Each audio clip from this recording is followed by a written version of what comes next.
తెలంగాణ బీజేపీకి వరుస షాకులు తగులుతున్నాయి. ఆ పార్టీ నేతలు ఒక్కొక్కరుగా పార్టీని వీడుతున్నారు. తెలంగాణలో పార్లమెంట్ ఎన్నికలకు సమయం దగ్గర పడుతున్న క్రమంలో అధికార కాంగ్రెస్ పార్టీ ఆపరేషన్ ఆకర్ష్ మొదలుపెట్టింది. ఇప్పటి వరకు బీఆర్ఎస్ నేతలే కాంగ్రెస్ లో చేరుతూ వస్తున్నారు. కానీ తాజాగా పరిస్థితులు మారడంతో బీజేపీ ఇన్ఛార్జీలను సైతం హస్తంగుటికి చేర్చుకుంటున్నారు. ఈ సందర్భంలోనే బీజేపీ పార్టీకి మెదక్ పార్లమెంటు సెగ్మెంట్ లో గట్టి షాక్ తగిలింది.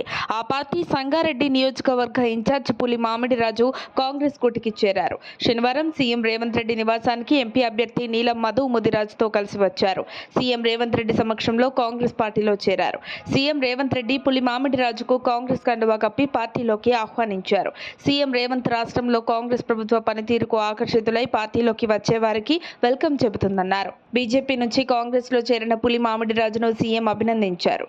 అంతకుముందు కాంగ్రెస్ పార్టీ అభ్యర్థి నీలం మధుతో కలిసి తెలంగాణ రాష్ట్ర కాంగ్రెస్ వ్యవహారాల ఇన్ఛార్జ్ దీపాదాస్ మున్షి హైదరాబాద్ జూబ్లీహిల్స్ లోని తన నివాసంలో కలిశారు. కొద్దిసేపు ఆమె పార్టీ వ్యవహారాలపై నీలం మధు పులి మామిడిరాజుతో చర్చించారు.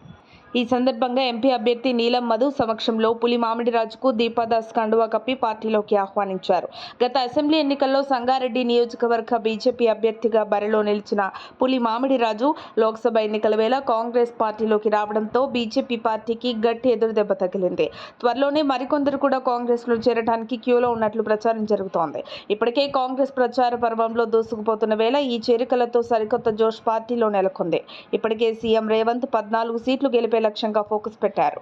మరిన్ని అప్డేట్స్ కోసం మా కాయ్ టీవీని సబ్స్క్రైబ్ చేసుకోండి. మా వీడియో కనుక మీకు నచ్చినట్లయితే లైక్ చేయండి, షేర్ చేయండి. మీ విలువైన అభిప్రాయాలను కామెంట్ బాక్స్లో తెలియజేయండి.